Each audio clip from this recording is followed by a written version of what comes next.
Okay guys, I'm back on the trail and I'm starting right now at the Helicopters Disaster Memorial.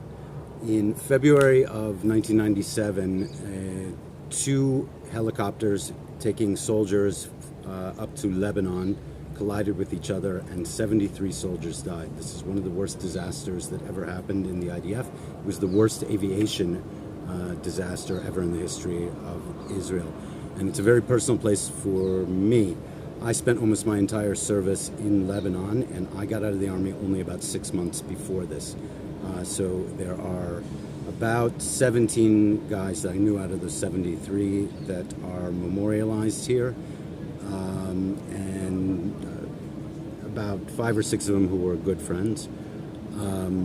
It's a difficult place for me to be at, but it's an important place for you to know about. It's an interesting memorial because it's broken into two parts. It's an official memorial owned by the IDF, okay? But the parents and the family members and the loved ones and friends of the deceased soldiers wanted to have a personal place here as well.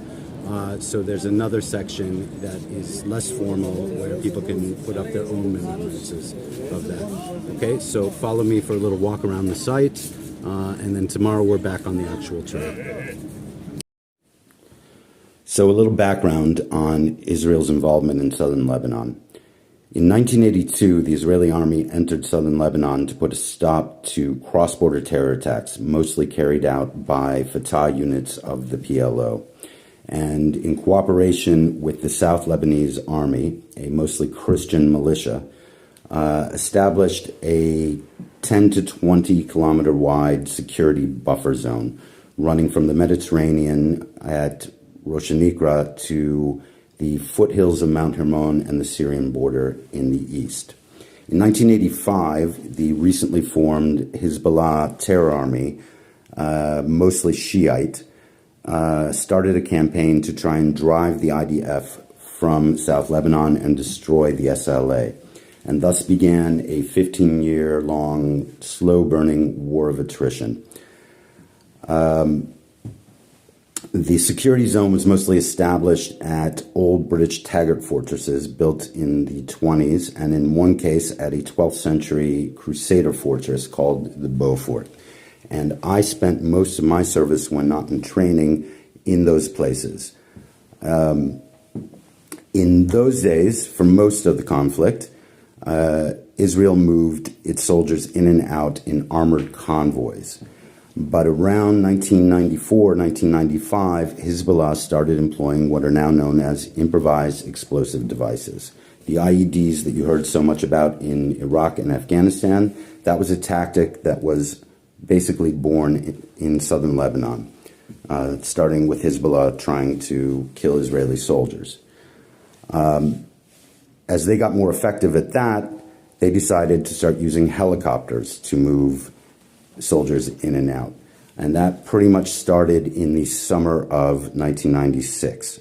I got out of the Army in July of 1996, so I was on a number of those first flights. Now, in February of 1997, February 3rd, we had one of the worst disasters in Israeli military history. On February 2nd, 2 flights were scheduled to go out of Rosh Pina airfield, taking soldiers to Nabatea and the Beaufort. It was delayed because of bad weather, high winds, and low visibility. But the next day, the winds had died down, and although the visibility was still bad, the flights went.